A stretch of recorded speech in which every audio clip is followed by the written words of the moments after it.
IHS, advancing decisions that advance the world.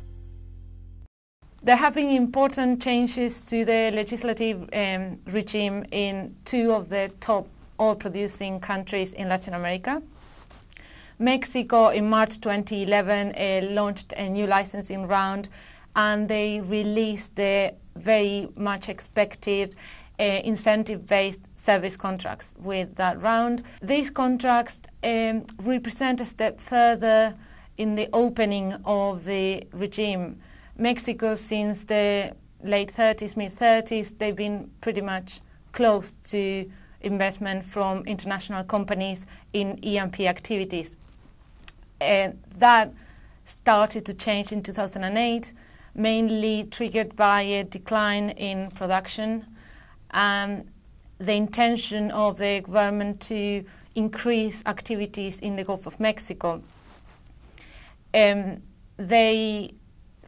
at the moment, they don't have the resources and the technology to really increase production as they need it, so they need to attract international companies, but there is a ban in the constitution that doesn't allow companies to hold rights to the country's hydrocarbons.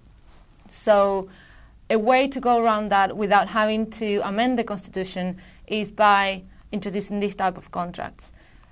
The companies won't have interests to the hydrocarbons, but they will be paid a service fee that will be tied to production, and they will also have right to cost recovery.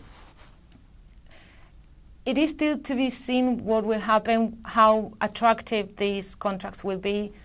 In the first road shows, there were over 200 companies attending, so it is expected that interest will be high.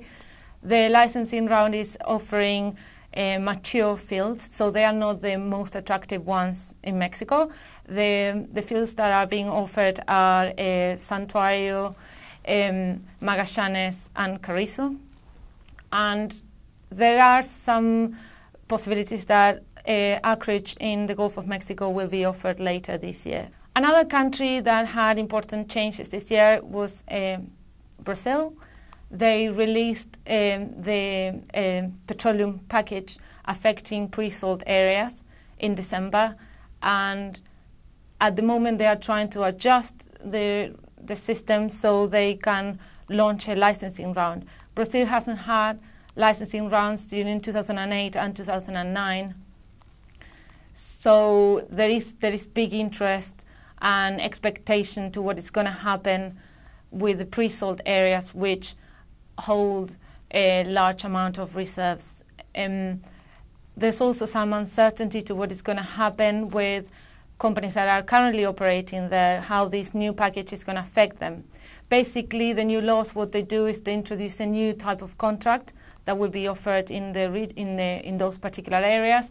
That contract is production sharing type, and will allow Petrobras to be the sole operator in those areas with a 30% stake. So again, it's still to be seen how attractive these contracts will be, but because of the prospectivity of the area, we think that they will attract huge interest. IHS, advancing decisions that advance the world.